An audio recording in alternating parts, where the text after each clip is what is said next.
ఈరోజు మనం కౌటిల్య అర్థశాస్త్రంలో 3వ అధికరణంలో అధ్యాయం 10 గురించి తెలుసుకోవాలి. అందులో ప్రకరణం 1 మిగులు వాస్తుకము అందు వివేక్షిత పదహింస ప్రకరణము సమయశాసన పరిక్రమ ఒడంబడికల ఉల్లంఘించుట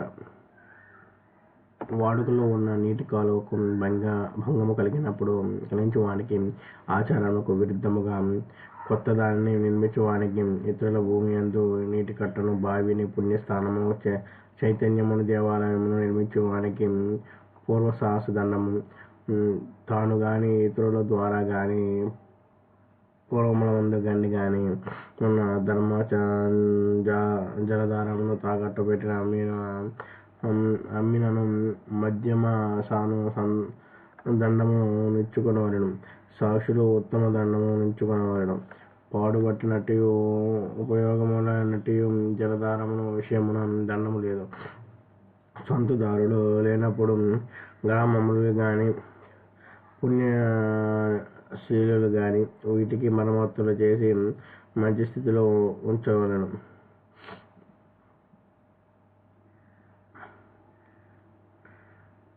దుర్గనివేశ ప్రకరణమందు రహదారుల ప్రమాణమును వివరింపబడి ఉన్నది.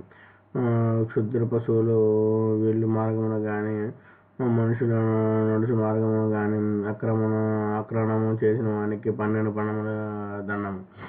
పెద్ద జంతువుల మార్గమున ఆక్రమణకు 24 పణములు. ఏనుగుల మార్గమును ఆక్రమణకు 84 పణములు. సేతుపదము వనపదములు ఆక్రమణకు 106 పణములు. శ్మశాన గ్రామ మార్గములుగా ఆక్రమణకు 200 పణములు. ద్రోణముఖ మార్గముల ఆక్రమణకు 500 పణములు. స్థానీయ రాష్ట్ర వివిధ మార్గముల ఆక్రమణకు 1000 పణములు దండం. ఈ మార్గముల ప్రాణములను తగ్గించిన ఎడల పై దండములో 4వ వంతు దండం.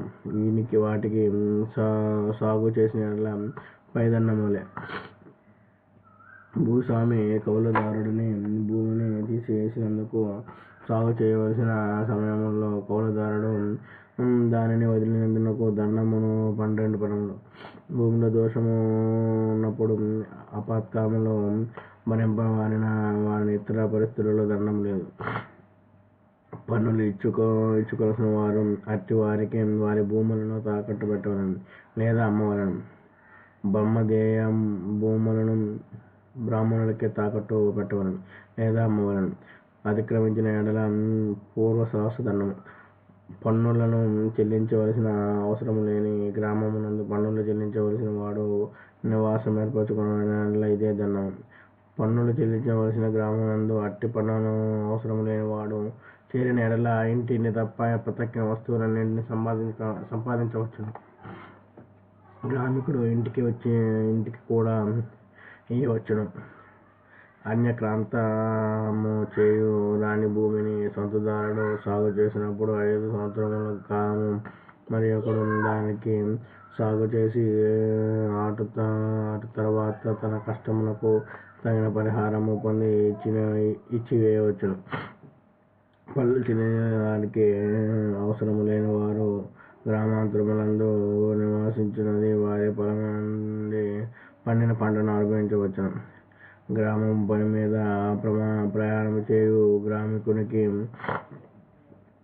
సహాయముగా గ్రామంలోని ఉపవాసములు వంతుల వారీగా వెంబడించవలెను.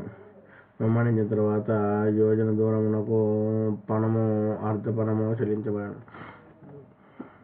గ్రామము నుండి దొంగ కాని వానిని వ్యభిచారం కాని వానిని తొలగించిన గ్రామమునకు 24 పణముల దండము. గ్రామమునకు ఉత్తమ సాహస దండము. తొలగించిన పునఃప్రవేశమును గావించిన విషయము అభిగమనించి వచ్చి గురించి చెప్పిన దానిని బట్టి తెలుసుకొనవలెను. గ్రామము చుట్టూ 100 ధనస్సుల దూరమును స్తంభములతో కూడిన కంచెను నిర్మించవలెను.